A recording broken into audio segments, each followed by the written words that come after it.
Bonsoir à toutes et à tous et bienvenue dans ce nouveau rendez-vous estival que Canal Algérie vous propose tous les dimanches de 15h à 16h30. Nous l'avons baptisé Mosaïque d'Algérie, un espace culturel, littéraire, artistique, mais pas que. Mosaïque sera également un trait d'union entre nous et toute la communauté algérienne qui nous regarde de l'autre côté de la Méditerranée. Nous serons bien évidemment ravis de vous avoir au bout du fil ou encore en direct par Skype. Au programme de cette première, nous aurons le plaisir de recevoir Madame Amel Barakasmi, galeriste, et Monsieur Hadj Berli, architecte, designer et conseiller artistique et formateur également au sein de cette galerie d'art. Ils nous parleront du concept Ifrou Design tout d'abord et puis d'un projet qu'ils comptent réaliser bientôt. Il s'agit de voyage artistique, première destination Bdjaya. Tous les détails dans un tout petit moment avec nos invités. Saliha Hadjilani sera en direct avec nous de Paris par Skype, journaliste spécialisée dans le tourisme et auteur du guide Le Petit Futé sur l'Algérie. Elle nous parlera de ses souvenirs de vacances en Algérie, de son parcours et de tout l'intérêt qu'elle porte pour les belles destinations touristiques. Nous aurons également avec nous le docteur Zerouki Abdelmoutaleb et Messadi Abdelkader pour parler des soins à domicile et de leur importance en ce moment, surtout face à cette hausse des chiffres de contamination au Covid-19. Et puis, nous poursuivrons dans la deuxième partie de l'émission avec le président de l'association des étudiants algériens en France qui interviendra en direct par Skype également. Il nous parlera du travail des membres de son association pendant le confinement, un travail à saluer bien évidemment. Une jeune artiste en herbe accompagnera Wahida Salim Sherif. Et pour finir, Mehdi, nous recevrons Monsieur Mehdi Oulounis. Il sera le porte-parole de la page Facebook La Recyclerie des Aides. Il aura la lourde tâche de parler au nom de 78 331 membres. Eh bien, bon courage à lui. Et avant de retrouver tous ces invités, je vous propose une petite pause musicale pour vous aérer l'esprit avec le groupe Zahir. A tout de suite.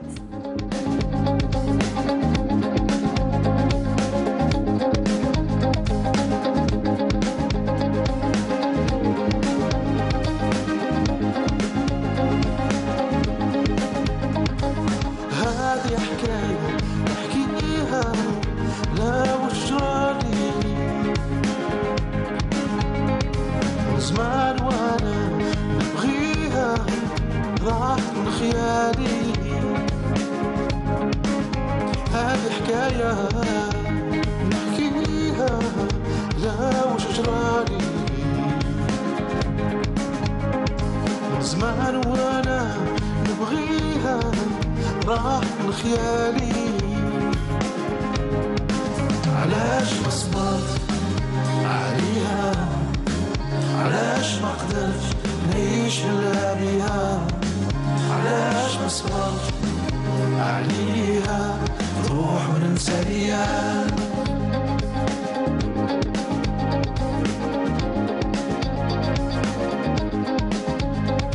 كل كلمة اللي كتبتها عليك عشت فيها حياتي دايما شفت أنا في عينيك حبك يحلالي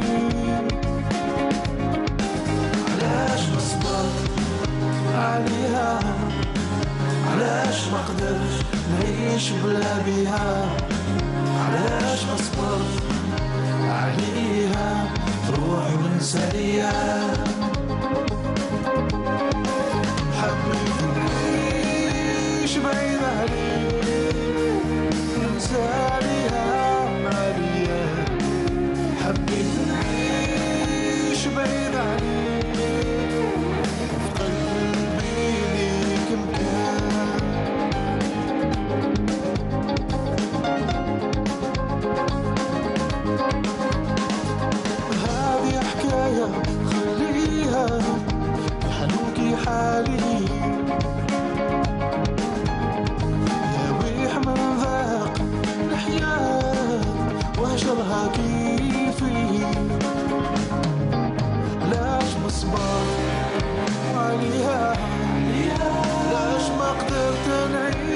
ننسى الأيام ننسى الأيام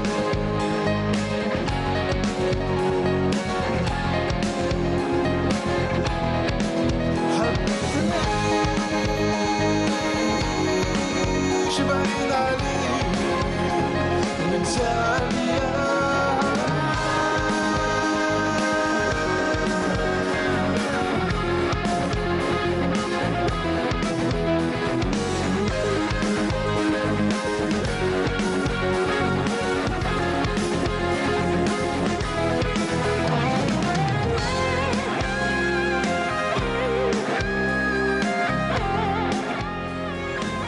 Et ben voilà, je l'annonçais tout à l'heure, après cette belle chanson qui nous a bien évidemment aéré l'esprit, je reçois mes premiers invités. Il s'agit d'Amel Barakasmi, honneur aux dames bien sûr. Bonsoir. Bonsoir. Comment ça va, marhaba bik? Merci d'avoir accepté notre invitation. Vous avez l'habitude, ne dites pas que vous avez le trac. Non, d'accord. Mais aujourd'hui, vous n'êtes pas seul. Vous venez jamais seul, je crois. Vous êtes toujours accompagné, en général, vos artistes. Mais là, aujourd'hui, non. Oui. Vous êtes accompagné de Monsieur Hadj Berli. Bonsoir. Bonjour. Merci à vous d'avoir accepté notre invitation. Merci pour l'invitation.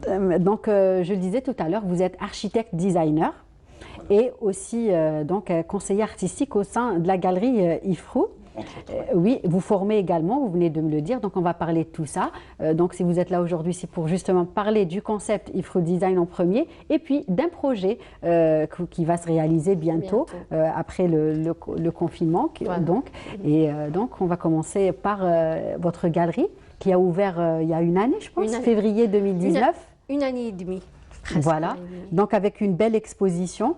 De Saïd Bladji. Exactement. Et après, il y a eu plein d'expositions. Ouais, beaucoup ont suivi. Oui. Ouais. Et avec ce Covid, on a arrêté et on reprend septembre, Inch'Allah, avec une jeune artiste sortant des Beaux-Arts de Azazga. D'accord. Donc, Monsieur Hadj Berli, vous êtes architecte, designer, et puis vous collaborez avec Amel Barakasmi. Est-ce que vous pouvez justement nous parler de ces formations Alors, entre autres, bon, la galerie, bien entendu, son activité principale, c'est l'exposition. Exact. Donc, l'exposition des artistes, des peintres, des sculptures, etc.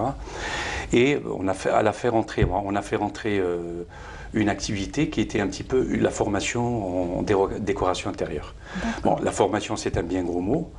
C'est plus ou moins un coaching rapide, c'est-à-dire on donne l'essentiel des bases pour comment aménager son espace, comment mieux décorer chez soi, comment positionner un mobilier, donc des éléments de base pour mieux apprécier. Donc c'est destiné aux novices, mais aussi pour les architectes, les gens des beaux-arts.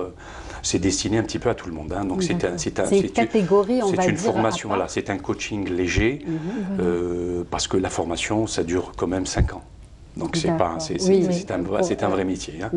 Bien entendu, c'est un métier où il y a beaucoup de spécialités. Il y a la scénographie, bien entendu, du cinéma, de la télévision. Il y a aussi la décoration de l'habitat, donc de tout ce qui est résidence, etc. Et on a les activités de tout ce qui est commercial, aménagement de surface, etc. Donc mais là, à la galerie, on s'est un petit peu focalisé sur ce qui est demandé aujourd'hui. Exactement. Parce que c'est un grand marché. C'est ce que j'allais vous dire. Tout le monde veut refaire chez soi. Tout à fait, moderne, voilà. pratique, moderne, pas cher. Et ça, c'est un métier. C'est un véritable métier. J'imagine. Voilà. J'imagine. Donc, Amel, qu'est-ce que vous pouvez nous dire sur ce que vous apporte Monsieur Hadj Berli dans votre galerie? Bon, côté technique, c'est important, et côté esthétique. Moi-même, je suis designer d'espace. Oui. On collabore, c'est-à-dire entre nous, pour des idées, et aussi faire autre chose aussi, des fois des ateliers de coaching. Il n'y a pas que le coaching décoration intérieure. Qui justement aujourd'hui s'intéresse à ce genre de coaching? C'est des jeunes, c'est des mères au foyer? Non, c'est les mères au foyer. On a des jeunes étudiants, on a c'est très tendance en ce moment. C'est-à-dire des personnes d'autres spécialités. Voilà, c'est-à-dire c'est un plus pour eux. Et des fois, des gens peut-être qui veulent carrément changer de créneau. Alors c'est vrai. vrai que, si je peux me permettre, c'est vrai qu'il y a des gens, j'avais une élève qui était dans les finances depuis plus de 15 ans, puis elle avait un talent magnifique. C'est-à-dire que en 15 jours, elle a commencé à habiller un mur, à placer des mobiliers, à reconnaître le style du mobilier, parce qu'il y a l'histoire du mobilier qui fait partie de l'histoire de l'art. Et donc celui qui aménage doit avoir plus ou moins une culture très vaste. Hein, tout à fait. Parce que la décoration, c'est comme une pièce de théâtre. C'est-à-dire il faut écrire un bon scénario, vous avez des acteurs, vous avez un acteur principal et vous avez d'autres acteurs. Et les acteurs, c'est tout simplement le sol, le plafond, les murs, la fenêtre et la porte. Et ces acteurs-là doivent communiquer entre eux. C'est-à-dire il faut un langage d'ensemble. Sinon, s'il n'y a pas de langage, tout le monde fait ce qu'il veut chez lui. Oui, il n'a pas besoin de décorateur. Donc si vous présentez tellement bien la chose, vous nous faites rêver. Si le décorateur et l'architecture intérieure, si cette spécialité existe, c'est comme le théâtre. Il faut d'abord une écriture, et ensuite le pourquoi des choses, et ensuite on cherche comment on doit le faire. Le comment, on peut l'apprendre, c'est pas un problème. Mais le pourquoi faire un mur vert, un mobilier art déco et non pas un mobilier Bauhaus, il faut une certaine culture générale. Tout à fait, exactement. Voilà. Donc j'imagine que c'est des cours qui sont très demandés et très appréciés par ceux qui viennent justement les suivre, des formations. Oui. Et sinon, il y a aussi le volet exposition, art plastique, donc artiste confirmé, artiste en herbe. Atelier de chant, atelier de bien-être comme yoga et la nutrition aussi pour la créativité, pour le développement de la créativité de l'artiste. Plusieurs expressions artistiques, on va dire, sont à l'ordre du jour au sein de votre galerie. Et là, justement, Amel, si vous êtes là aujourd'hui, c'est pour nous parler d'un projet que vous allez réaliser bientôt. Donc, il s'agit de un voyage artistique. C'est-à-dire, l'artiste, à l'origine, c'est un voyageur qui cherche l'aventure. Alors, avec ce confinement, l'artiste a besoin de s'exprimer. Et avec le Covid, on est un peu stressé, angoissé.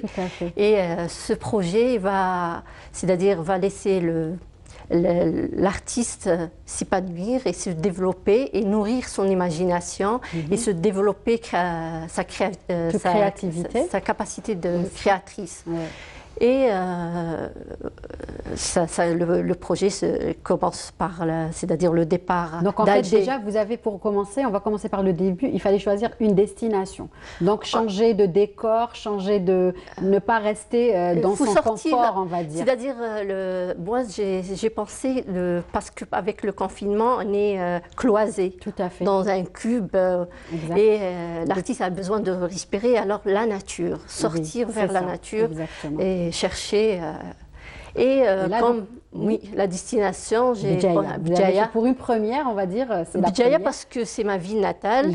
Et j'ai une petite résidence à Budjaya, au cœur du parc. De facilité avec cette ville, au cœur du parc national de Gouraya.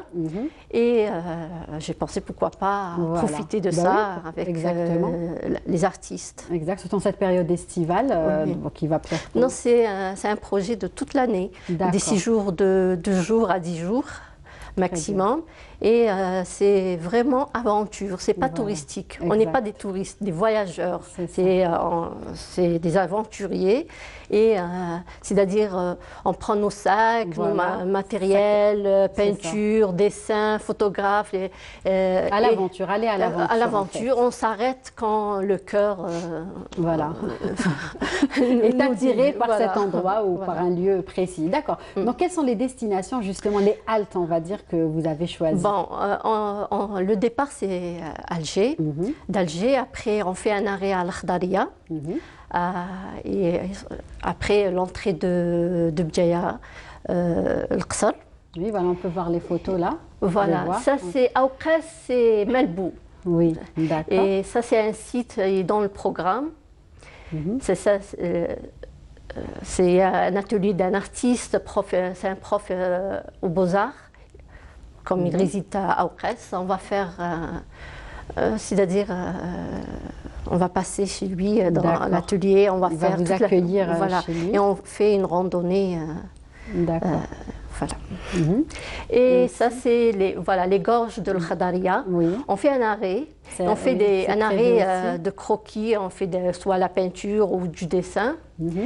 Et on commence, c'est-à-dire après, c'est l'entrée de Bdjaya, qui est magnifique, une allée avec des arbres. Des arbres, voilà. Ouais, et on fait un arrêt après, c'est-à-dire le parcours, c'est un parcours bien tracé en fait. Oui, la résidence, après une randonnée citadine, l'ancienne ville de Bdjaya. Après on fait Imaguraya, le pic du Singe, Carban, les gorges de Grand Phare, les criques de Grand Phare, on va faire bivouac. Ça c'est Burj Moussa. Oui. On va faire aussi les sites historiques et le site naturel, Zéguat, Pic du Singe. Et on a plein de choses à Bdjaya à voir, à découvrir aussi pour les artistes. Parce que l'artiste a une autre vision par rapport à un touriste. Oui, on va aventurier. D'accord. Monsieur Hadj Berli, est-ce que vous connaissez, est-ce que vous avez eu la chance de visiter toutes ces... Non, je connais, j'ai eu la chance de visiter l'été dernier Bdjaya, c'est une très belle ville, magnifique. J'ai été... pour rebondir un petit peu ce qu'elle a dit, Amel, je crois que ce qui est intéressant dans ces voyages artistiques, parce qu'on sait que l'artiste doit s'imprégner des éléments autour de lui, c'est-à-dire des éléments de l'environnement. Il doit avoir une matière première. Alors, en plus de la nature, il y a les sites historiques. Tout à fait. Alors, vous avez les sites historiques qui appartiennent à plusieurs étapes de l'histoire, et l'artiste est justement influencé par ces étapes-là. Et c'est pour ça que les voyages sont très importants. Un artiste doit voyager. Quand on voit l'histoire de l'art un petit peu, tous les grands artistes de l'histoire de l'art ont voyagé à travers le monde, ils se sont imprégnés, parce que l'artiste, il doit, qu'est-ce qu'il fait l'artiste? Il fait une représentation du réel. Et la représentation est un petit peu subjective par rapport à la culture qui est en place. Tout à fait. Et donc c'est pour ça que le voyage qu'a organisé Amel est primordial. Parce qu'une galerie, il n'y a pas on n'expose pas que des tableaux. Tout à fait. Alors, il y a plusieurs éléments. Les grandes galeries dans le monde, il prend l'artiste, les jeunes artistes, il finance, il organise une exposition, il organise l'exportation de l'artiste. Parce que qu'est-ce que c'est qu'une galerie? C'est un petit peu une image de notre Algérie, qui est belle et vaste, vers l'étranger. Et donc le premier ambassadeur de cette Algérie, de ta culture, c'est l'artiste. Oui, tout à fait. Voilà. Tout à fait. Et donc, Amel, plusieurs artistes, justement, vu que M. Hadj Berli parle d'artistes, participeront à ce projet. Comment vous les avez sélectionnés? C'est des jeunes, j'ai déjà travaillé avec eux. Oui. Les artistes qui ont... Oui, d'accord. Bon, il y a des jeunes sortant de l'école des Beaux-Arts et 2 amateurs photographes qui vont nous suivre aussi. Et on va faire ce parcours, Inch'Allah, après le confinement. Est-ce que vous pouvez nous citer quelques noms des artistes? Oui, bien sûr. Chafia Loujensia, amateur en photographie. Il y a Boutit Sid Ahmed, c'est un artiste de Bdjaya, amateur, photographe. On a des Meksa Yaden, artiste peintre. Hakima Lekhel, Silkhel, et artiste peintre. Et il y aura aussi des encadreurs artistiques de Bdjaya, Smaïl Ouchen et Jamel Bouali.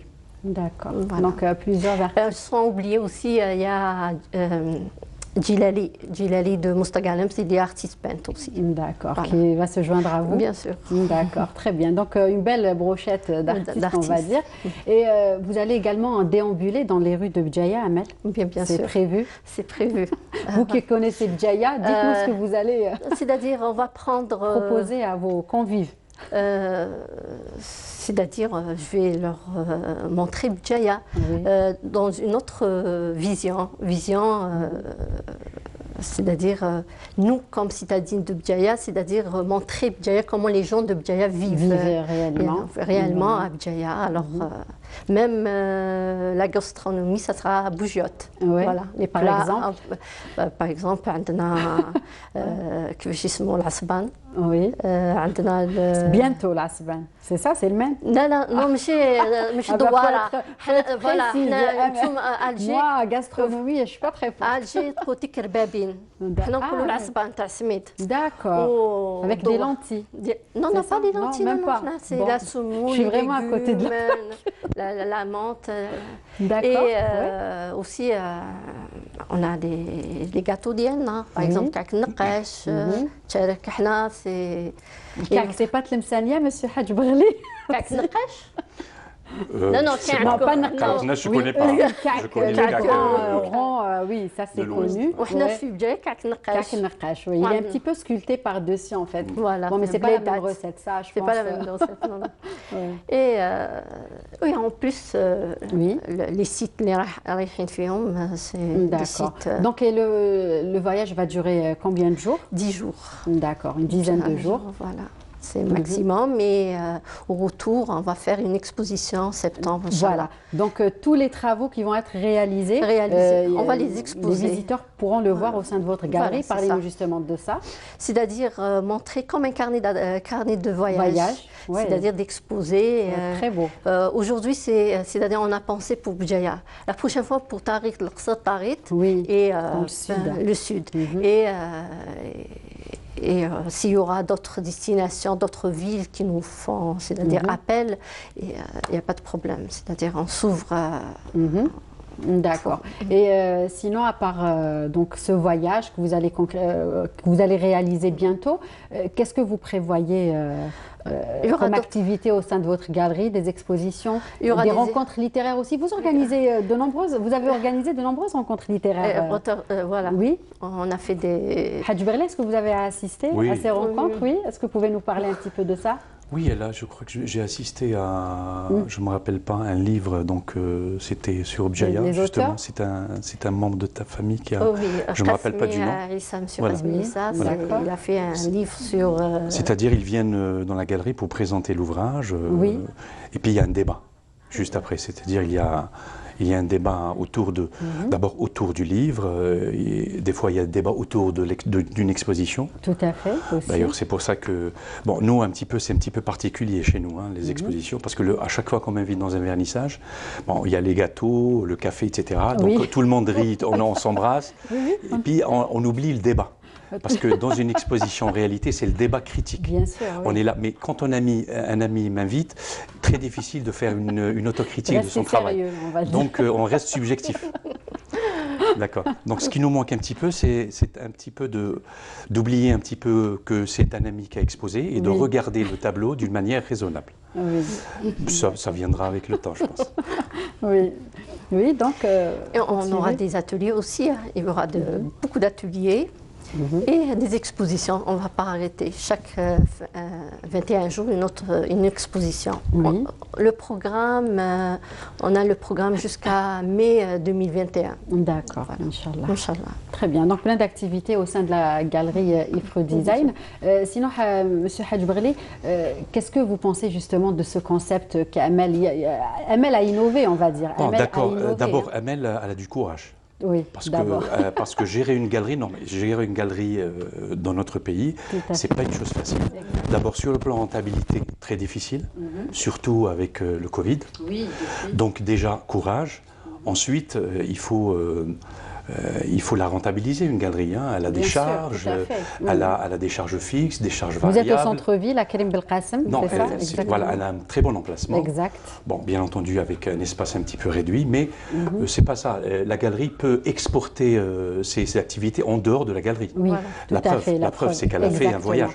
Donc une galerie peut exposer ailleurs, peut exposer en plein air, par exemple, peut organiser un débat artistique, peut organiser un débat littéraire. Et donc l'espace proprement dit n'est pas essentiel. Mais je veux dire que gérer une galerie, c'est pas facile. Pour ça déjà, c'est un courage. Bien sûr, oui. à fait. Et sinon, surtout, et aussi, je disais, Amel a innové par rapport à ces formations. À ces formations, oui, je pense que c'est la première. Tout à fait. Qui a c'est osé, pour ça que je voulais rebondir sur ça. Surtout en ce moment, c'est-à-dire que c'est pas facile aussi parce qu'il y a le confinement, il y a distanciation, il y a même moi dans mon travail. Et vous arrivez justement à gérer avec votre emploi du temps heureusement qu'il y a le professionnel. numérique, donc avec mes collaborateurs, même avec mes clients à l'étranger, on est sur Viber, je lui envoie le travail, il m'envoie les critiques, les remarques. Et bon, on est obligé de faire avec. Tout à fait. Il y a le numérique, on est obligé de s'adapter. D'ailleurs, nous aussi, là, on doit avoir quelqu'un qui va intervenir en direct, donc il sera avec nous en direct de Paris. Est-ce qu'on peut établir, donc on va établir la liaison avec Fouad Miloudi, qui est le président donc de l'Association des étudiants algériens de France. Fouad, bonsoir. Oui, bonsoir. Comment ça va? Ça va très bien et vous? Très bien. Merci pour l'invitation en tout cas. Merci à vous également d'avoir accepté notre invitation. Donc je le disais, vous êtes le président de l'Association des étudiants algériens de France. Et puis, qu'est-ce que vous pouvez nous dire de plus donc, pour commencer à propos de cette association, bien que déjà son nom est très explicite, j'ai envie de dire. D'accord. Du coup, l'association ECAF, c'est une association étudiants et cadres algériens de France, créée en 2012 par des étudiants et cadres algériens, nés et grandis en Algérie. C'est une association au service de l'étudiant et cadre algérien. Elle est présente en fait depuis son arrivée en France jusqu'au même pendant son parcours et aussi lorsqu'il souhaite rentrer. Donc, s'il envisage cette finalité-là. Donc, l'association elle accompagne l'étudiant depuis son arrivée jusqu'à son retour, tout simplement. Donc, elle se repose sur 4 actions. Donc, la première, c'est l'accueil des étudiants algériens, l'accompagnement des étudiants cadres algériens, et ensuite donc c'est la découverte culturelle et touristique, et à la fin c'est tout ce qui est engagement associatif et développement de l'association. Il faut savoir que l'association en fait c'est pour l'étudiant et cadre algérien de France. C'est au service de l'étudiant et cadre algérien de France. D'accord, très bien. Donc voilà, vous avez dit beaucoup de choses en plus de l'appellation de l'association. Donc Fouad, là, avec la pandémie du Covid-19, vous avez dû réorganiser, on va dire, votre travail. Vous avez revu vos priorités, j'ai envie de dire. Parlez-nous un petit peu des travaux que vous avez entrepris depuis cette pandémie. Oui, du coup, vous savez, le travail associatif est très difficile pendant le Covid, mais en même temps, il est crucial. Donc, il est crucial pour les étudiants en précarité. Donc, nous, on a dû se réorganiser parce que notre travail se repose sur 2 pôles. Une fois pour le cadre et aussi pour l'étudiant algérien. Donc, pendant le Covid, on s'est concentré principalement pour l'étudiant algérien qui rencontre plusieurs difficultés. Parmi les difficultés, c'était la précarité parce qu'il y avait une perte d'emploi ou aussi une perte de stage ou un stage annulé ou reporté. Ça, c'est la première difficulté. La deuxième difficulté, elle était causée par l'isolement et la solitude. L'isolement social, ce qui était très difficile aussi pour les étudiants qui habitaient dans des petits studios.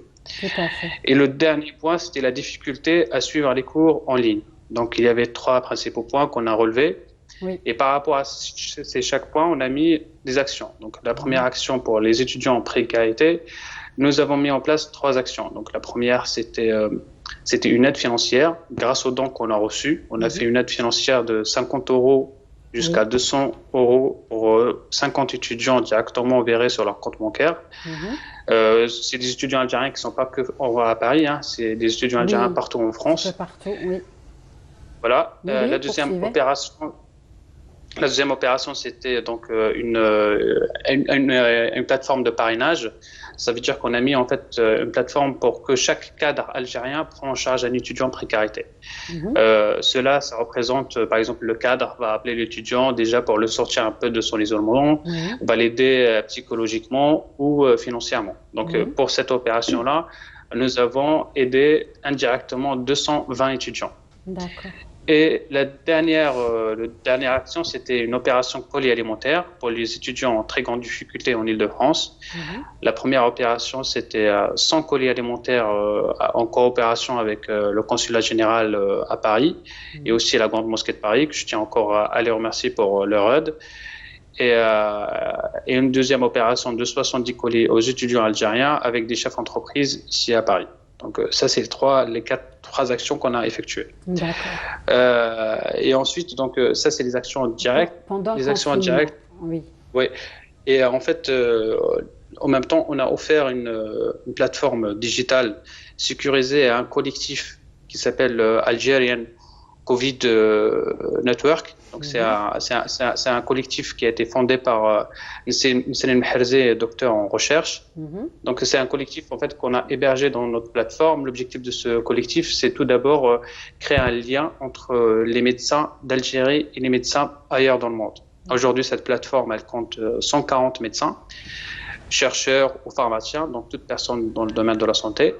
Et parmi dans cette plateforme-là, il y avait de la veille scientifique, il y a aussi tout ce qui est formation entre médecins, formation Covid, médecins ou médecins non Covid, entre médecins spécialisés ou pas. Donc toute cette plateforme-là, aujourd'hui, on l'héberge chez nous. D'accord. Et bientôt, en fait, on va lancer une action, une collecte de dons pour qu'on puisse, en collaboration avec cette association et une autre association humanitaire, qu'on puisse acheter du matériel et l'envoyer en Algérie. Parce que, comme vous le savez, nous aussi, l'une des raisons d'être de l'association, c'est créer le pont entre l'Algérie et la France. Tout à fait. Tout comme donc, notre ça, émission. c'est très important. Tout comme notre émission. Voilà, c'est exactement ça. Poursuivez. Et du coup, donc ça, c'est très important pour nous. Et nous, on va lancer très prochainement donc une collecte pour qu'on puisse aider nos Algériens qui sont en Algérie avec des dons matériels. Et cette opération, ça va se lancer très rapidement. Donc ça, c'est les actions qu'on a effectuées pendant le confinement. Et après le confinement, donc vous le savez, le confinement a été levé. Oui, tout à fait. Mais en France. Donc nous dernièrement donc on a célébré la fête nationale du 5 juillet. Justement, parlez-nous de ce qui a été fait pour marquer justement cette date anniversaire. Tout d'abord, nous, on était, vous le savez très bien, on était très, très super contents pour tout ce qui est le 3 juillet, le rapatriement du corps du Shahada. Donc ça, c'était une très, très bonne nouvelle. Tout à fait, c'était une première étape, oui. Voilà, c'était la première étape. J'espère qu'il y en aura d'autres. Oui. Et ensuite, donc le 5 juillet, qu'est-ce qu'on a fait? Donc, on a répondu au consulat général d'Paris. On a participé à leur réception et ensuite on est parti sur les quais de Seine avec des associations et des étudiants pour déposer une gerbe sur les quais de Seine en mémoire du 17 octobre. Et en fin de soirée, du coup, on a fait une minute du silence. Et on a aussi fait tout ce qui est une pique-nique entre étudiants et cadres algériens pour fêter, célébrer ce jour d'indépendance qu'on tient autant. Oui, très bien. Donc c'était de belles célébrations. Oui, bien sûr. C'était très, très, très belle célébration. Et de toute façon, nous, l'association, on célèbre tout ce qui est mémoire et d'histoire. Quand on le fait pour le 1er novembre, pour le 7 octobre, c'est très important pour nous, en tout cas, de marquer ça. Les dates historiques de notre pays. Exactement. D'accord, très bien. Donc, Fouad, vous êtes également très présent sur les réseaux sociaux, à défaut d'être sur le terrain, chose qui n'est pas très conseillée en ce moment. Oui. Oui, on est sur les réseaux sociaux. Aujourd'hui, on avait des antennes partout en France. Du coup, chaque antenne a un responsable qui peut faire des animations sur les réseaux sociaux. Mais là, après le confinement, du coup, on compte aussi un peu rentrer. J'espère qu'il n'y aura pas de rebond de Covid en France. Mais on va reprendre un peu les ateliers, on va dire, physiques et organiser peut-être pour les étudiants un petit voyage ici en France, pour qu'ils puissent se rencontrer et les sortir encore plus un peu de l'isolement. Mais voilà, en tout cas, ces actions-là, c'est surtout parce que l'association, l'une des raisons d'être de l'association, c'est que les étudiants algériens se rencontrent entre eux. Je vais vous dire, en fait, on a des chiffres, par exemple, les étudiants algériens, grâce à notre association, ils ont pu, par exemple, trouver un travail, ou ils ont pu trouver, par exemple, juste des amis, de se construire un réseau pour qu'ils ne restent pas seuls. Oui, et pour vous dire, et il y a même des gens qui se sont mariés chez nous. Ça veut dire qu'il y a des gens qui sont rentrés dans notre association et après ils se sont mariés. Donc pour vous dire que l'association peut tout faire. Vous allez faire aussi agence matrimoniale. En plus, voilà, bon, à voir. En tout cas, nous, on souhaite juste que les Algériens restent entre eux. Il faut savoir qu'aujourd'hui, il y a 6 millions d'Algériens en France. En tout cas, moi, j'ai déjà lancé un appel aux autorités pour qu'ils puissent au moins nous faire une maison de l'Algérie, parce qu'une maison de l'Algérie, ça permet de rencontrer toutes les associations et fédérer une synergie algérienne et qu'on puisse avoir une voix commune. Donc une maison de l'Algérie en France, je pense que ça serait très très bien. Et parmi les difficultés aussi, on va dire de l'associatif, c'est que voilà, l'engagement dans l'association, il est difficile. Et on essaie avec notre association de s'ouvrir encore un peu plus à l'engagement et demander plus d'engagement, en tout cas de nos compatriotes, pour qu'ils puissent aider et voilà, aider les étudiants en précarité. D'accord, très bien. Donc, plein de belles choses. On vous félicite, Fouad, vous et toutes vos équipes, on va dire. Vous n'êtes pas tout seul, j'imagine. Exactement. Bien sûr, avec tous les bénévoles, les adhérents de l'association, effectivement. D'accord. Donc, j'aimerais aussi rebondir sur une toute autre chose, un petit peu personnelle. Je vais dire, comment vous avez prévu de passer vos vacances cet été, vu que là, le déplacement n'est pas encore possible. Comment vous envisagez vos vacances? J'imagine que vous avez l'habitude de venir en Algérie, passer les vacances avec la famille, les amis. Oui, exactement. En tout cas, moi, j'ai pris l'habitude de tous les ans de venir en Algérie, en mois pour fêter les deux fêtes de l'Eid, que ce soit de Ramadan ou du l'Eid el-Kibir. Surtout que c'est très, très bientôt. Oui. Malheureusement, cette année, on ne peut pas venir. En tout cas, on peut pas venir, mais il faut savoir que la fermeture des frontières, c'est une bonne chose. Hein. C'est une bonne chose pour préserver le pays. Ça, il faut pas le nier. Mais voilà, nous, on attend avec impatience l'ouverture, donc sur l'avis du conseil scientifique, l'ouverture des frontières pour qu'on puisse retourner voir nos familles. Mais en attendant, on va descendre dans le sud de la France pour voir de la famille et rester avec la famille en France, tout simplement. On va pas y aller loin en attendant l'ouverture des frontières. Oui, d'accord. Et vous avez l'habitude de venir où en vacances, à Alger ou dans une autre région? Moi, j'habite à, je ne sais pas si vous connaissez, en Bouaqi'a, el Baïda. Oui, bien sûr. Voilà, j'habite. Donc j'atterris à Constantine et j'y vais là-bas. Et après, je bouge surtout dans l'Est, à Annaba, Khala, tout ça. D'accord. De belles régions, de belles plages. Oui. Partout, comme partout en Algérie d'ailleurs. Oui, d'accord. Eh bien, écoutez, j'espère qu'on vous verra très bientôt ici, sur nos plateaux, pourquoi pas. Et puis, Super, voilà. Et puis, bravo, on vous félicite pour tout ce que vous faites. Et bonne continuation. Et n'hésitez pas à nous contacter pour d'autres projets et d'autres actions, bien sûr, menées par votre association et toutes vos équipes. Super, merci beaucoup. Voilà, et merci à vous d'avoir accepté notre invitation. Je vous dis au revoir et à très bientôt, Fouad. Merci beaucoup, à très vite. Au revoir. Voilà, de belles actions entreprises par des jeunes. Hein, Monsieur Hadj Barli, pour soutenir justement. Parce que c'est vrai qu'en ce moment, c'est difficile. Les compatriotes qui sont là-bas, un petit peu, il y a une partie qui est bloquée. Donc c'est vrai que le numérique aujourd'hui, paradoxalement, il nous a donné l'opportunité de développer le numérique. Par exemple, aujourd'hui, on arrive difficilement à prendre la monnaie qu'un commerçant nous rend. Et donc, s'il y avait la carte et que tous les commerçants ont le paiement, le e-paiement, et puis c'est tout. Tout ce qui est électricité, gaz, maintenant, ça se paye par numérique. J'espère que ça va se faire très vite. J'espère que c'est une opportunité. Tout à fait. Amel, donc un petit récapitulatif. Destination Bdjaïa, voyage artistique, plusieurs artistes y participent. Donc faire des toiles, des créations, tout ce qui peut se faire. Voilà. Et puis tous les modes artistiques, j'ai envie de dire. Et puis tout cela, on pourra le découvrir au sein de votre galerie dès votre retour. Voilà. Écoutez mes amis, merci. Et ma famille aussi, je tiens à préciser. Merci à vous d'avoir accepté notre invitation. C'était un plaisir pour moi que de vous recevoir, surtout pour parler de ces belles actions que vous menez au quotidien, j'ai envie de dire. Voilà. Et j'espère vous revoir très bientôt. Et donc, nous continuons, notre programme se poursuit. Avant de retrouver nos prochains invités, je vous propose un reportage réalisé par notre collègue Nassiba Djaïdir. Il s'agit d'une exposition collective au sein de la galerie Mohamed Rassim. A tout de suite.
Un jeu de matières et de couleurs dans une palette riche et colorée.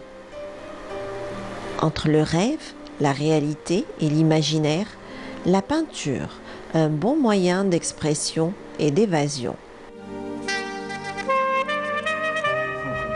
J'aimerais bien vous écouter. Et bien voilà, donc une belle exposition que Nessiba Jaïdir, notre collègue, a visité, que nous saluons.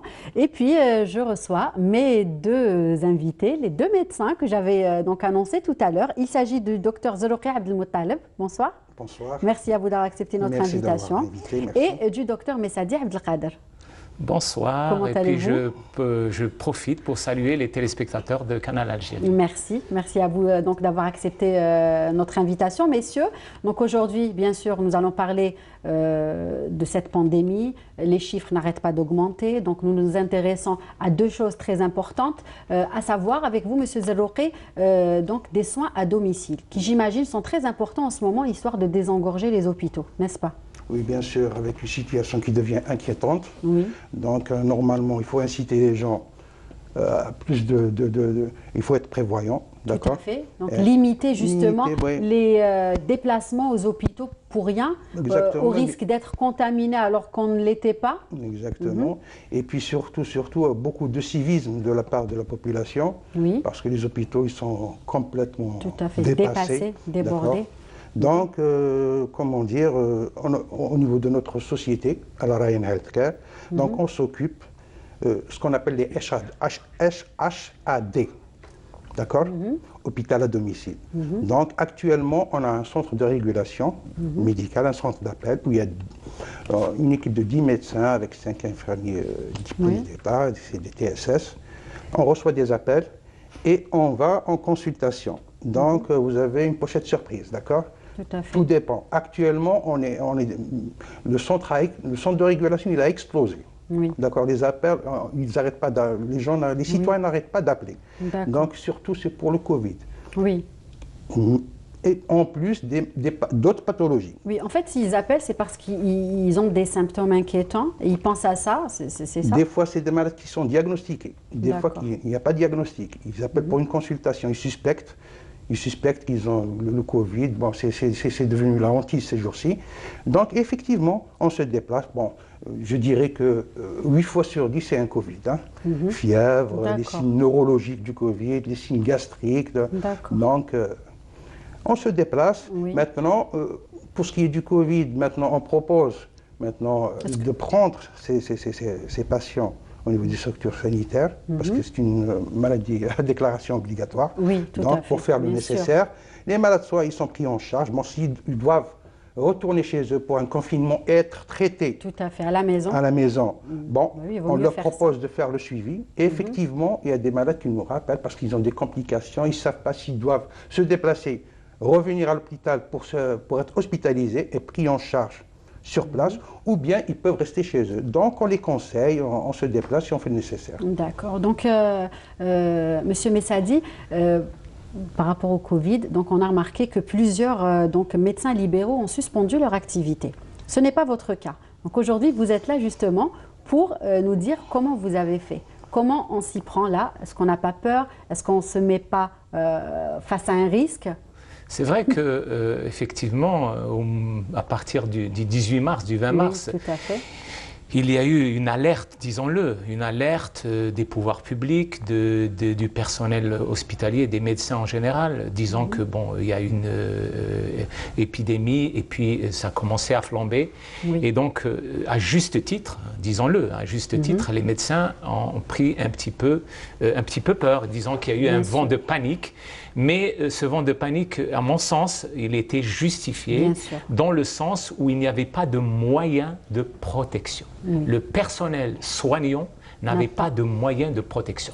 À titre d'exemple, moi, en tant que clinique, à la clinique Sources de la Vision, j'ai eu tous les mal du monde à obtenir un petit pack de bavettes et de masques FFP2 au niveau de la PCH. C'est vrai qu'il n'y avait pas beaucoup et qu'il fallait privilégier tout à fait logiquement d'ailleurs, il fallait privilégier les structures hospitalières dédiées à la prise en charge des malades Covid. Donc c'était tout à fait justifié, sachant qu'il n'y avait pas un gros quota. La PCH se devait de livrer aux personnels les plus exposés et en première ligne. Donc à partir de ce moment-là, c'est vrai que beaucoup, si ce n'est pas la plupart de nos confrères, ont préféré, à titre de précaution, d'abord pour eux-mêmes et pour les patients, donc fermer leur structure hospitalière. Nous, à la Clinique Source de la Vision, nous avons pris nos responsabilités et nous avons décidé de continuer à prendre en charge les patients, bien évidemment, avec beaucoup de précautions. Je m'explique. C'est-à-dire que nous avons décidé, à travers les réseaux sociaux, d'alerter nos patients que dorénavant, les consultations ne se faisaient plus que par rendez-vous. Au préalable. D'abord par rendez-vous préalable. Deuxièmement, les rendez-vous étaient espacés dans le temps, dans le sens où on ne pouvait recevoir que 4 à 5 patients dans une grande salle et les patients étaient espacés au moins de 3 mètres. Ça, c'est une première chose. Secondo, les accompagnateurs n'étaient pas admis au sein de la clinique. Les accompagnateurs devaient rester à l'extérieur. Seul le patient pouvait rentrer à l'intérieur de la clinique. Le port de la bavette ou du masque était obligatoire, que ce soit pour le personnel ou pour les patients. Il y avait bien sûr une distribution de gel hydroalcoolique et les patients, à chaque patient qui passe, il y a une désinfection des équipements après chaque patient. C'est-à-dire qu'il y a une rigueur absolue dans la prise en charge et dans le déroulé de la consultation, si bien qu'au bout de 4 mois, aujourd'hui, nous n'avons déploré aucun cas, même si il y a quand même des anecdotes que je pourrais vous citer par la suite. D'accord, des anecdotes, mais nous avons également, on va dire qu'on a entendu de tout en ce moment. On a même entendu que le Covid pouvait être transmissible par les yeux. Qu'est-ce que vous pouvez nous dire? On l'a bien entendu, on l'a lu sur les réseaux sociaux. Oui, on aura tout entendu de toutes les manières. C'est parfaitement justifié. D'accord. Oui, mais ça va surprendre monsieur tout le monde. Oui, parce qu'on me pose des questions sur les réseaux sociaux. Docteur, comment vous parlez de transmission par les yeux? Bon. Alors, pour rappel, tout le monde le sait aujourd'hui, même monsieur tout le monde le sait, mais le citoyen lambda sait que la transmission de la Covid-19 se fait par voie aérienne. Tout à fait. Il se fait par la transmission des postillons, que ce soit au cours d'un éternuement, d'une quinte de toux, ou même voire au cours d'une discussion. Il y a des petits postillons, des petites gouttelettes de salive qui sont à un certain temps en suspension dans l'air et qui retombent au bout d'un certain moment, de quelques secondes, par la loi de la pesanteur, P égale mg, voilà. Donc après, ces postillons-là, quand vous êtes à moins de 1 mètre de la personne, il est très possible que le postillon arrive au visage de la personne. Et les voies de transmission, les voies de pénétration de ce virus sont d'abord la bouche, puis le nez et puis les yeux. Pourquoi les yeux? Les yeux, nous savons que nous avons une sécrétion régulière de larmes pour humidifier la surface de l'œil.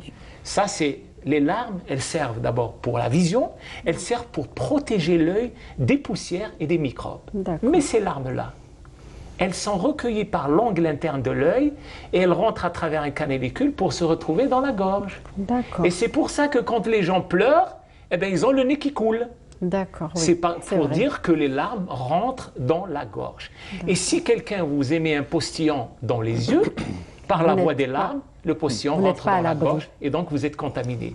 Ce n'est pas un qu'on-dira-t-on, c'est une réalité. On peut obtenir une contamination par la voie des larmes. Eh bien, vous avez bien fait de venir, parce que franchement, je ne l'aurais pas cru. D'accord. Donc nous allons, j'ai envie de vous dire aussi, certaines spécialités sont plus à risque que d'autres, n'est-ce pas? Par exemple, si on va parler des dentistes, c'est quasiment impossible d'exercer. Excellent. Effectivement, s'il y a des spécialités, et j'imagine que mon invitation n'est pas fortuite sur votre plateau, l'une des spécialités les plus exposées, ce sont les ophtalmologistes et les dentistes. Pourquoi? Nous venons de parler de la distance. Nous travaillons à 30 cm du visage du patient. Mon visage et le visage du patient sont séparés d'une distance de 30 cm. C'est une distance qui est suffisante, malheureusement, pour augmenter le risque et pour permettre au virus de rentrer par ma bouche, par le nez ou par mes yeux. Et c'est pour cela que le dentiste également, il travaille encore peut-être plus près que moi de la bouche de la personne. Et donc, il peut, au cours de la respiration, il peut contracter le virus. Et c'est pour ça que ces deux spécialités, à mon sens, en plus des médecins réanimateurs qui intubent les malades qui sont supposés Covid positifs, ce sont les plus exposés, bien sûr, puisqu'ils manipulent un patient qui est déjà positif. Ceux-là, ce sont les plus exposés. Viennent en deuxième position les ophtalmologistes et les dentistes qui sont très, très, très à risque. Et c'est pour cette raison-là qu'il faut de la rigueur dans la protection, que ce soit du patient ou du soignant. Tout à fait. Et donc, nous avons aussi remarqué qu'il y a beaucoup de médecins qui sont restés joignables par téléphone ou par Internet également pendant cette pandémie. Ben, écoutez, moi, je me répète peut-être, mais il y avait un choix à faire. Ou bien rentrer dans le rang, c'est-à-dire prendre la décision de fermer la structure, ou bien se poser les bonnes questions. Les bonnes questions, c'est quoi?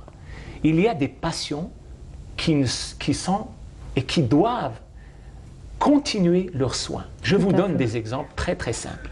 Les malades qui présentent par exemple des dégénérescences maculaires liées à l'âge dans leur forme exudative, c'est-à-dire ceux qui ont une rétine gonflée par des néovaisseaux.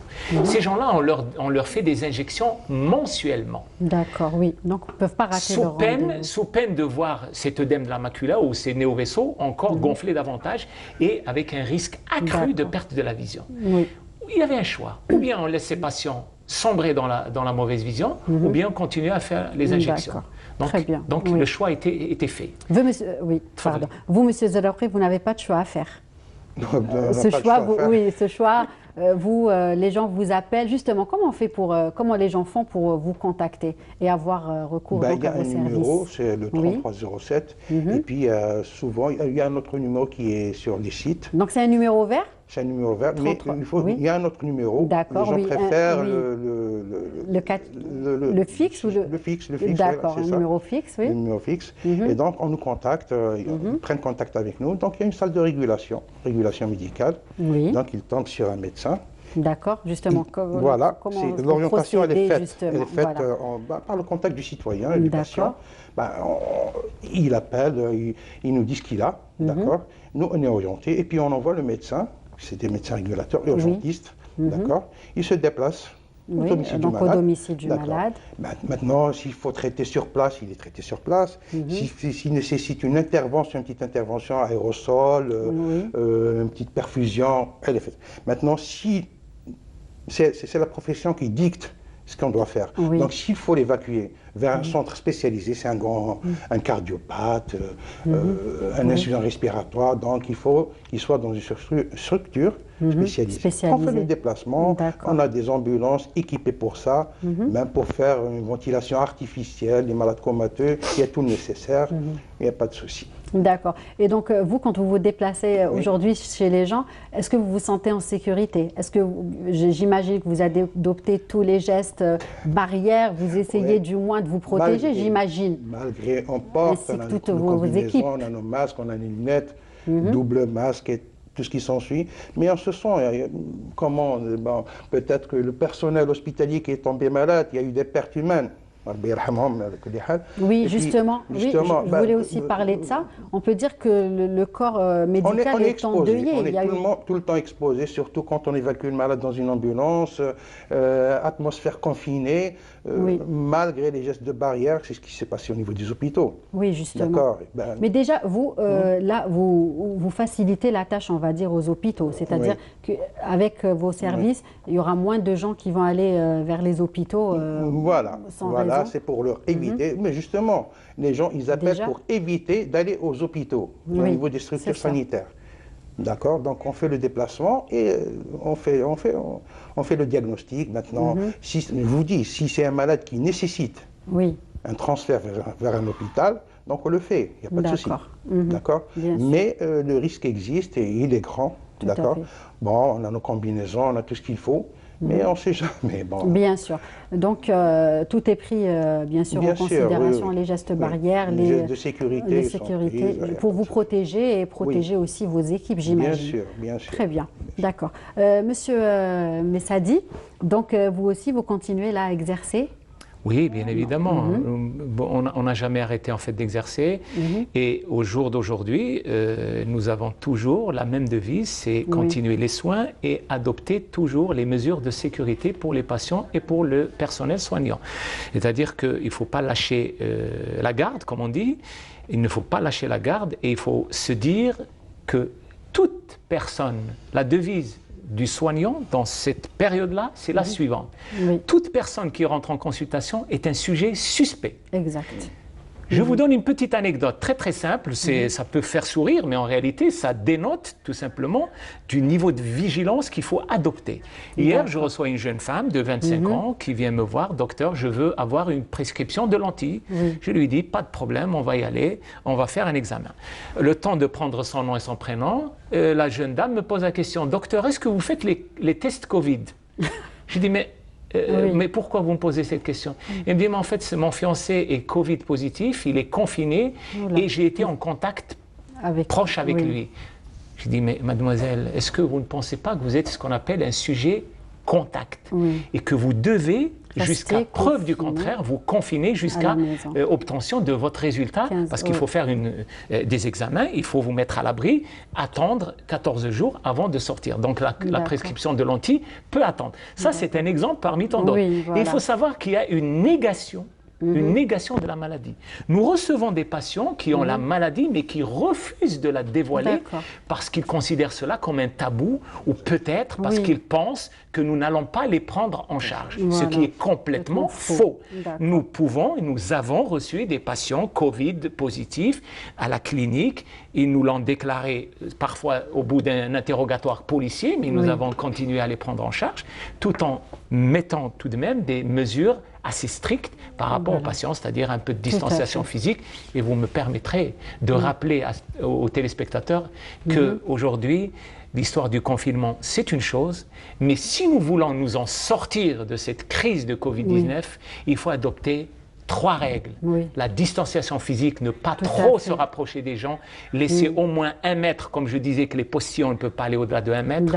Ça, c'est une chose. Un port de masque obligatoire et de la bonne manière, s'il vous plaît, c'est-à-dire au-dessus du nez et non pas sous le menton ou sous le nez. Ça, c'est une chose. Et ne pas manipuler le masque avec les mains, mais on le manipule avec des élastiques.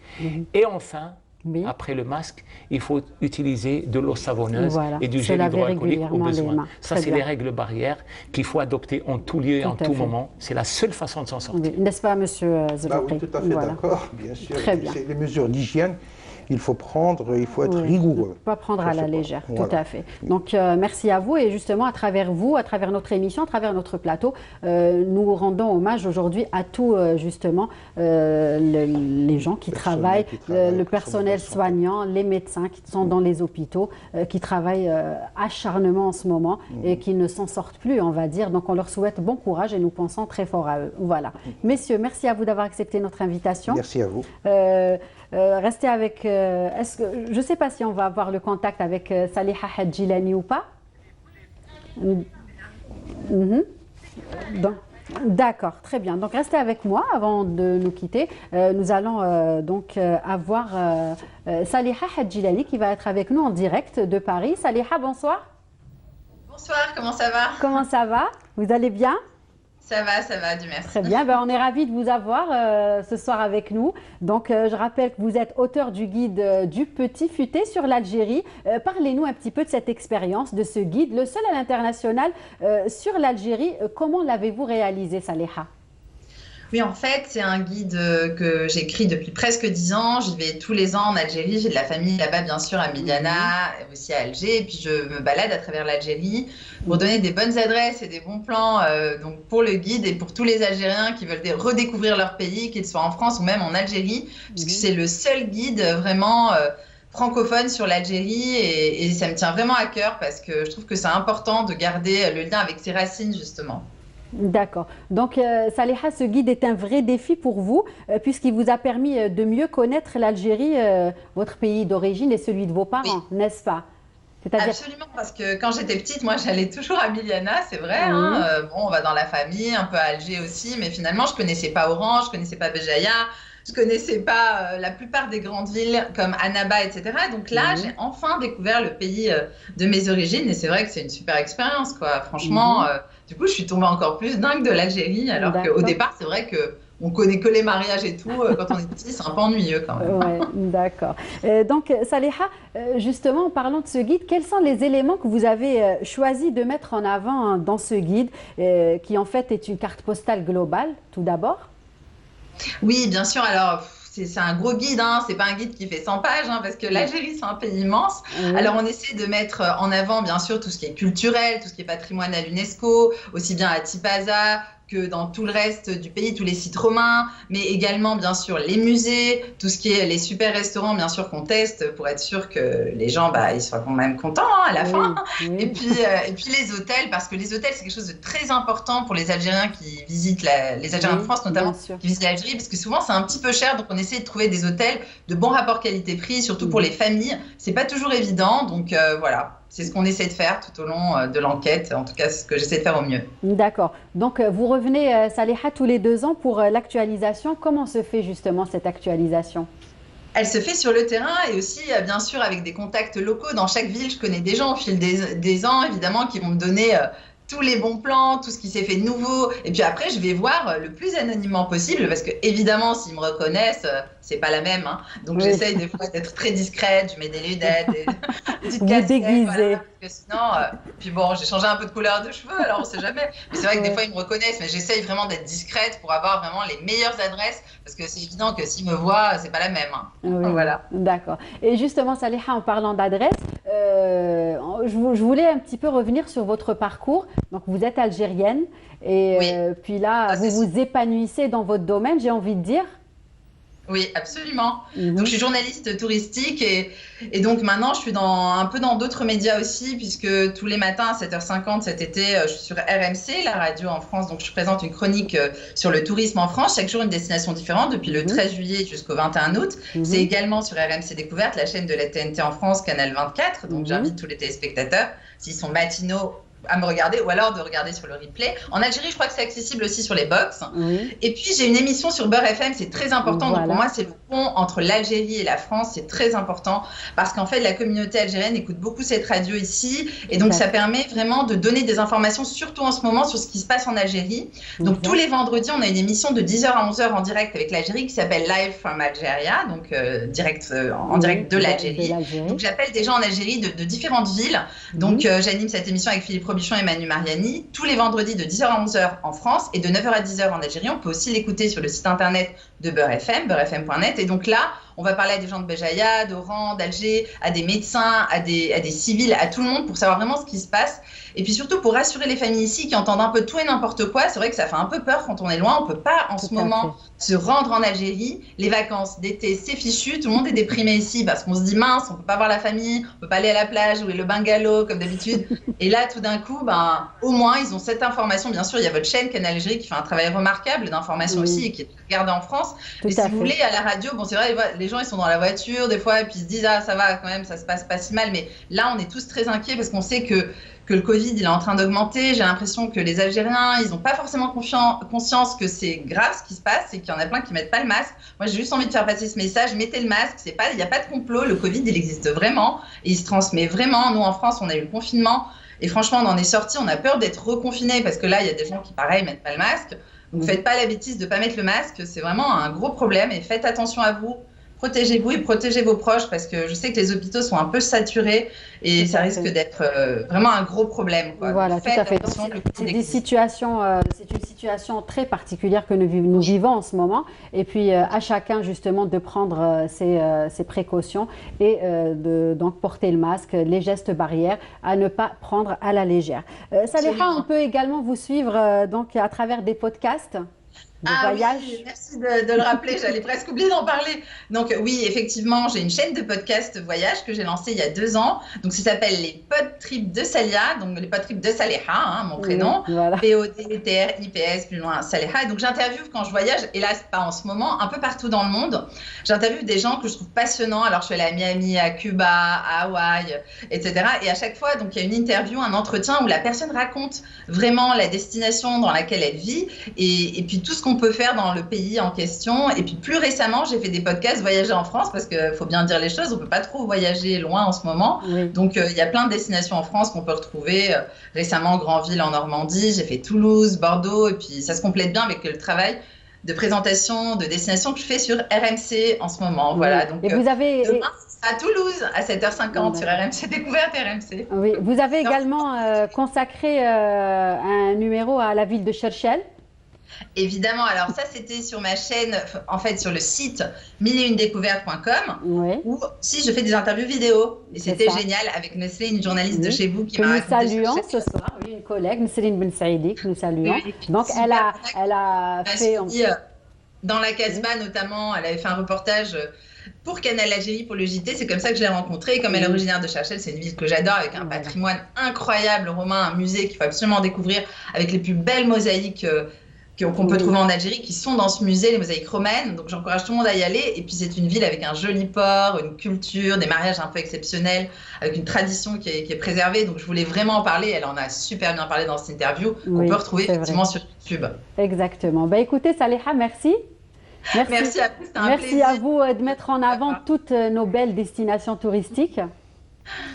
Oui, c'est toujours un plaisir. L'Algérie, ça me tient vraiment au cœur. Tout à fait. Merci d'avoir été avec nous donc en direct sur Canal Algérie et on espère vous voir très bientôt ou alors vous avoir sur nos plateaux. Au revoir. Inch'Allah. Au revoir. Merci, salut. Lisa, au revoir.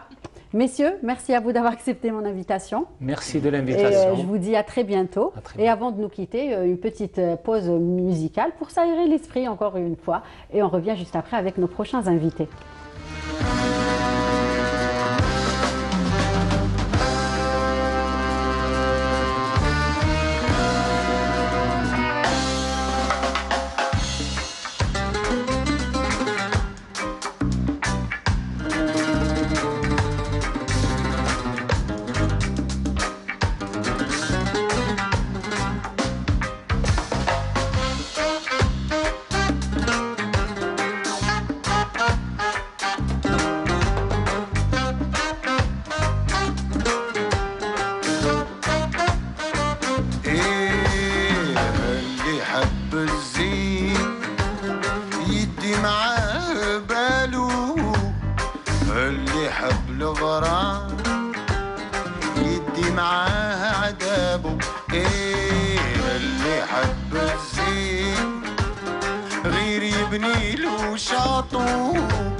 الدنيا هادي يا خويا ما تحصيش رد بالك تعود في الزين عاشق والزين وحده بلا اساس ما يبنيش بالك بحر الغرام غامق الدنيا هادي يا خويا ما تحصيش رد بالك تعود في الزين عاشق والزين وحده بلا اساس ما يبنيش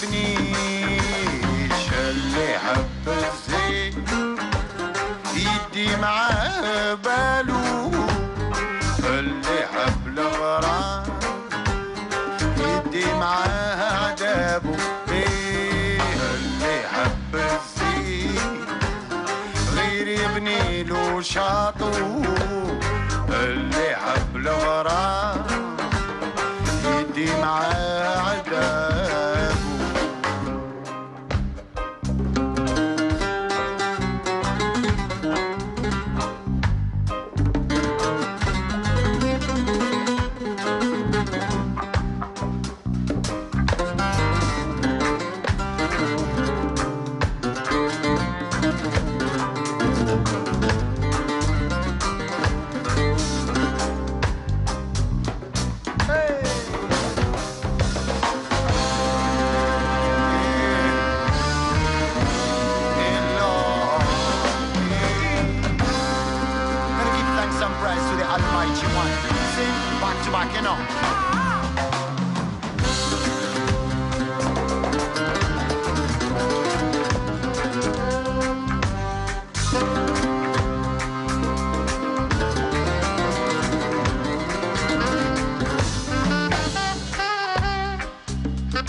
Et après cette belle pause musicale, deux belles demoiselles m'ont rejoint. Wahida Salim Chérif, bonsoir. Bonsoir. Comment ça va? Ça va tranquille. Très bien, ravi de vous retrouver. Pareil. Merci. Ça fait toujours plaisir de Voilà, et donc de vous n'êtes pas retrouver. toute seule, vous êtes accompagnée d'une jeune artiste, d'une belle jeune artiste. Il s'agit de Lilia Belkadé. Comment ça va? Ça va, et vous allez bien? Très bien, merci. Votre première télé? Oui. Voilà, donc Wahida Voilà, va bien donc, s'occuper de J'ai eu vous. le plaisir de croiser le profil de Lilia Belkadé sur Instagram. Oui. Enfin, c'est un réseau où on découvre plein de jeunes talents. Tout à fait. Donc, il s'agit d'une jeune chanteuse musicienne qui joue de la musique et qui a découvert la musique il y a quelques années de cela. D'accord. Elle va nous parler de tout cela rapidement. Oui. Et puis, on a Bien hâte de sûr. découvrir, Oui, tout à fait, de ce qu'elle découvrir en fait. chanson. Voilà. Exact. D'accord, alors pour commencer, je vous remercie pour l'invitation. Oui, c'est un plaisir. Et ça a commencé quand j'avais 12 ans, du coup ça fait 11 ans. Oui. Je suis la seule artiste de la famille, c'est comme ça en fait. Oui. J'aime toujours la musique, j'ai toujours aimé la musique depuis que j'étais toute petite. Et du Pourquoi coup, avoir choisi la musique, Lilia, justement? Parce qu'on aurait pu choisir autre chose, on aurait pu choisir le théâtre, la danse. Je sais pas, j'ai toujours aimé ça, j'ai toujours aimé la musique, le chant, c'est ma passion. Je ne peux pas, expliquer le sentiment. Voilà. Oui, du coup, ça a commencé quand j'avais 12 ans. J'ai fait conservatoire, j'ai commencé par la musique andalou. Oui. Et ensuite, j'ai commencé à faire des associations. Je faisais partie de l'association Mzrna, toujours de la musique andalou. Et j'ai participé à des concours de chant. Voilà, il y en a un en 2016. C'est un concours de chant régional organisé par la DGS, la Direction des Jeunesse et Sport. J'ai eu le premier prix. Et j'ai participé encore au même concours, mais cette fois national, cette année en fait, 2019-2020. Et j'étais classée parmi les finalistes. Très bien, bravo. Donc, sans plus tarder, vous jouez un petit quelque chose? Oui, bien sûr, avec plaisir. Qu'est-ce que vous avez choisi? Une chanson de Souad Massi. Oui, qu'on adore.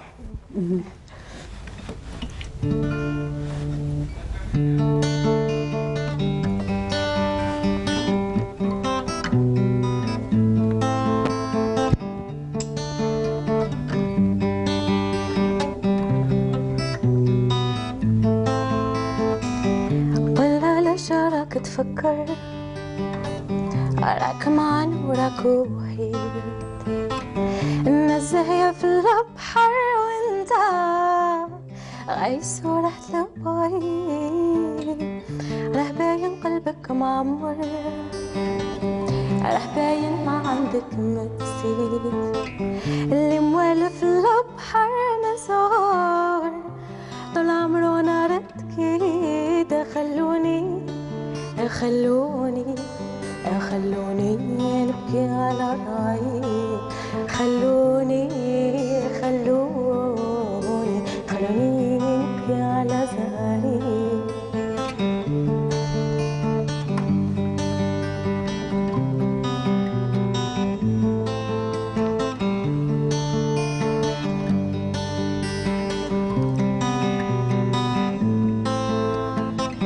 شوف الناس كيفاش زاهية شوف الناس كيفاش تلعب شوف اسمك كيفاش صافية وانت اسمك مطبل كاين اللي ضحكت له الدنيا وعطت له بالحساب كاين اللي كيما انت يبكي ويصبر العذاب خلوني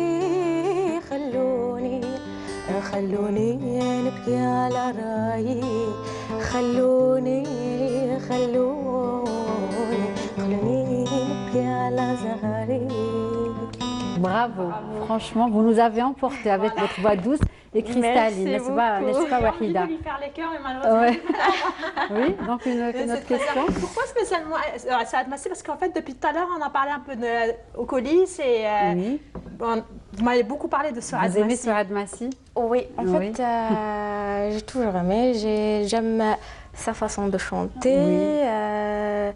Son style de musique beaucoup plus. J'adore son style. Très particulier. Voilà, c'est moderne, c'est beau, Voilà, en tout cas, vous dégagez la même chose. Hein. Franchement, bravo, hein, c'est extraordinaire. Merci beaucoup. Super. Est-ce que vous avez des titres que vous êtes en train de nous préparer ou oui, en pour fait, le moment, vous faites juste des reprises?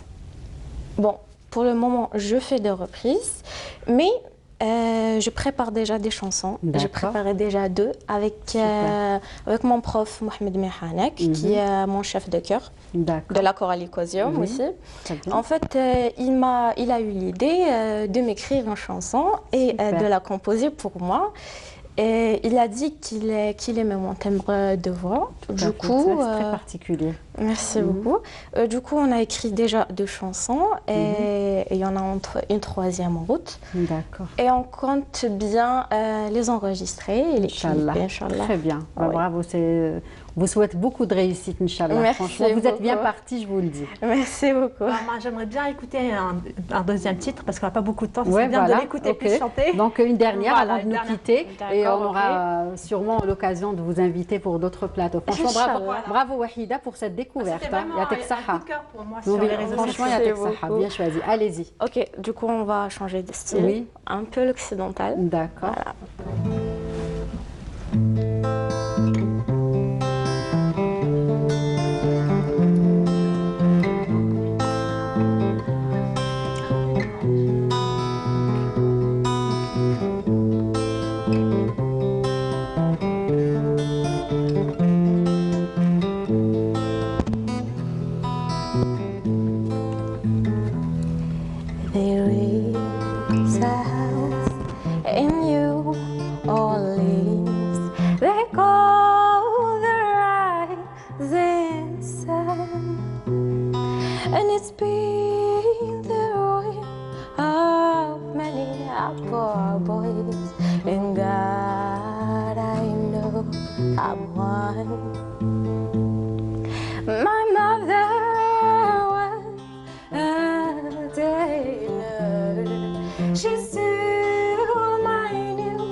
Faut applaudir, Wahida, faut l'applaudir.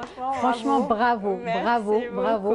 Merci beaucoup d'avoir accepté notre invitation, Wahida. Franchement, merci de nous l'avoir déniché, on va dire. Avec plaisir. Franchement, parce que trouver des perles comme ça, c'est pas une tâche facile. Merci beaucoup. C'est un honneur elle a pour réussi moi vraiment à se d'être démarquer sur les réseaux sociaux. D'accord. Qu'est-ce qu'on pourrait lui souhaiter? Un album? Oui, un album. Oui, Inch'Allah. Vous retrouverez très prochainement avec d'autres titres que vous allez partager avec nous. Vous allez partager avec les téléspectateurs pour vous faire connaître. Pour les albums, pour les titres déjà que vous préparez, prochaine fois. Alors, ça va prendre un peu de temps. C'est normal, c'est normal. Pour que ça soit parfait, ça doit prendre bien sûr, c'est normal.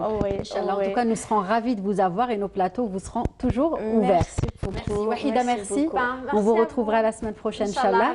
Avec grand plaisir, avec d'autres découvertes, d'autres jeunes talents.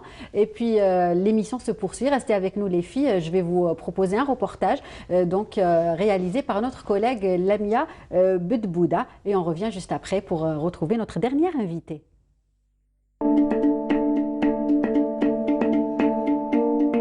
On se désinfecte les mains avant d'entrer dans le studio poterie d'Emin Chawati. Après une formation de 5 ans dans les arts de la céramique, Emin ira même perfectionner son art en Chine. Mais d'abord, tout jeune, il a baigné dans une ambiance artistique.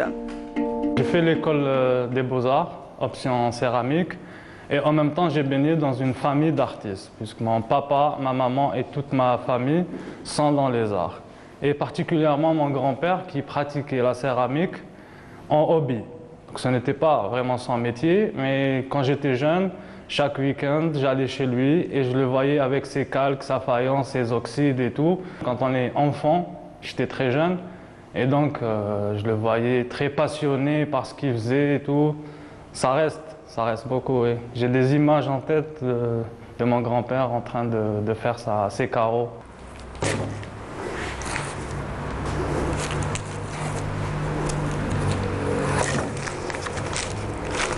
J'ai coupé comme ça pour vous montrer que les épaisseurs sont identiques. Boudiné, tournazé ou tournacé, barbotine, des termes qui font partie du glossaire de la céramique que ces passionnés apprendront en suivant les gestes et les cours techniques de l'artiste. Vraiment, c'est passionnant et j'ai même ramené ma fille et que j'encourage à en faire pour en faire un métier. Je veux que ma fille soit la future Frida Kahlo. C'est la première fois, donc je découvre les sensations. Bon, le fait d'exercer, ça me permet puisque la texture elle est un peu lisse, donc ça me permet de juste presser, il y a des ondes positives qui sortent. Et voilà, c'est tout bonheur. Hein. L'artiste a plus d'une corde à son arc, puisqu'il a réussi, après plusieurs années de recherche sur des pâtes céramiques, à créer un creuset en grès pour la fusion de l'or, un produit 100% algérien. Moi, au début, j'utilisais de la matière importée pour produire. Après, je me suis mis à la recherche de matière et à produire mes propres pâtes céramiques. Et je me suis orienté vers le technique. Alors j'ai réalisé des grès et des pâtes céramiques techniques pour faire du creuset de fusion. Et donc je produis de la terre pour faire du creuset de fusion pour les métaux et je produis du creuset pour l'analyse de l'or. Si vous voulez jouer à Prométhée, Studio Poterie est l'endroit rêvé. Même si ce qui sortira d'entre vos mains n'est pas forcément une œuvre d'art, le bonheur est là et c'est l'essentiel. Alors quand on travaille la terre, on fait peut-être un travail de transmission. À travers les objets que je fais, je transmets aux gens peut-être du bonheur, peut-être des émotions.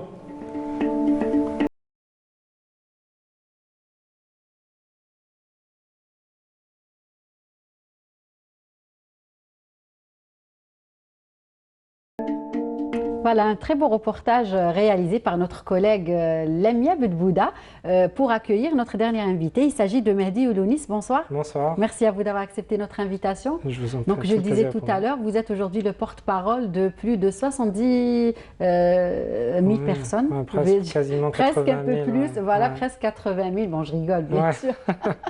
Bon, c'était juste pour vous mettre la pression. Alors vous êtes là aujourd'hui pour parler de la page Facebook Phénomène en ce moment. Il s'agit de la recyclerie des aides. Oui. Donc, trouver des solutions à la problématique du gaspillage est l'une des prérogatives, on va dire, des membres de cette page.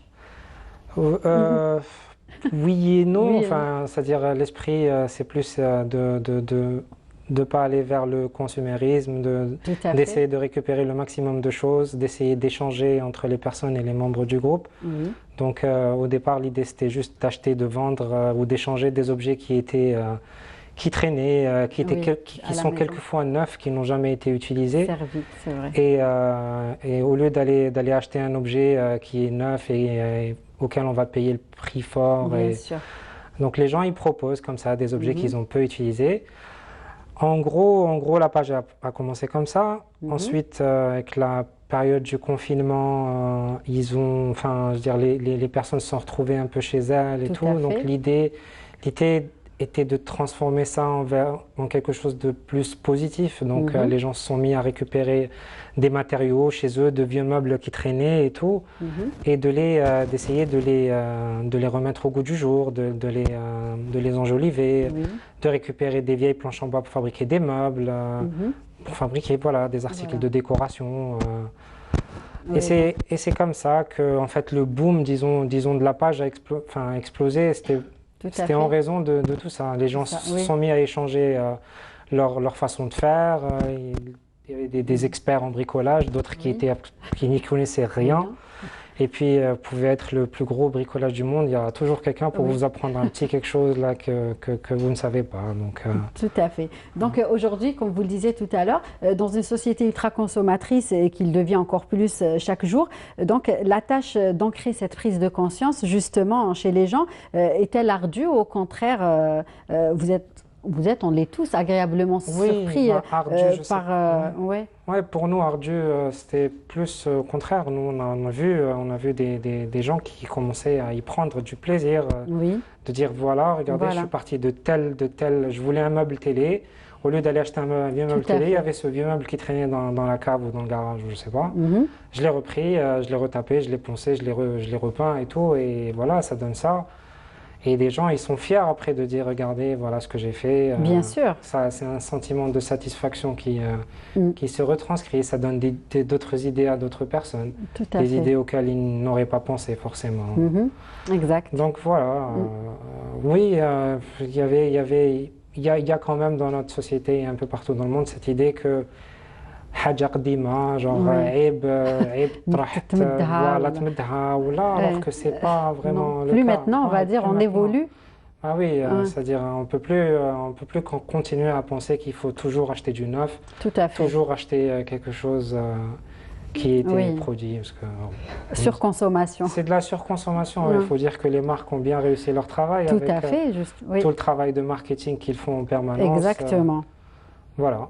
Donc je voulais aussi parler d'un point. Donc, votre présence sur le plateau émane bien sûr d'une volonté de vous avoir avec nous aujourd'hui et merci d'avoir accepté notre invitation, mais pas que, puisque l'administrateur a lancé un vote et justement tous les membres de la page ont voté pour 3 personnes.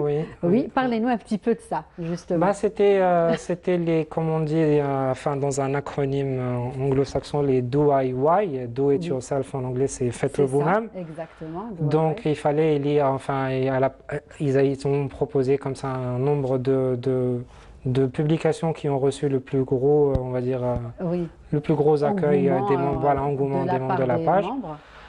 Bon, il s'est avéré qu'il y ait 3 noms comme ça qui sont sortis. Alors, je voulais faire un clin d'œil à Bilal Ziani, donc il devait être avec nous, c'était le premier, il faut le dire, c'est vous le gagnant. Donc, mais il ne pouvait pas justement se déplacer vu les restrictions de déplacement à travers les wilayas. Donc on le salue, mais sinon il voulait venir, il était prêt à venir, mais bon, on pourra le recevoir une prochaine fois. Et donc vous étiez classé 2e. Là on peut voir quelques photos sur les œuvres des membres qu'on salue. Un vieux meuble par exemple. Voilà, oui, franchement ça change tout. Complètement. Je pense que sur la prochaine on verra. Prochaine photo, on va voir de quoi il s'agit. Le résultat final. D'accord, donc on salue, un beau meuble moderne. Exactement, moderne, on ne dirait pas. Franchement, non. On ne dirait pas que c'est un objet récupéré. Tout à fait. Donc aussi, je tenais à saluer Nessiba Habesh, qui est justement à l'origine de ce groupe, on va dire, de la création de ce groupe. Pour tout vous dire, on ne se connaît pas. Oui, bien sûr, exactement.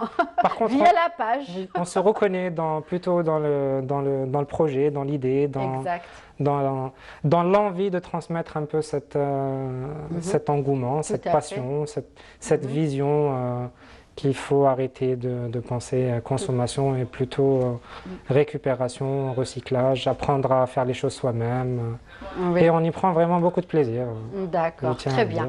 Donc on salue tous les membres. Oui, je les salue chaleureusement. Moi-même, donc je suis membre de la page depuis un moment déjà. Donc merci à vous d'avoir accepté notre invitation, d'avoir mis en avant cette page, cet esprit aussi, parce que c'est tout un esprit, pas que voilà, qu'il y a donc avec les membres de cette page.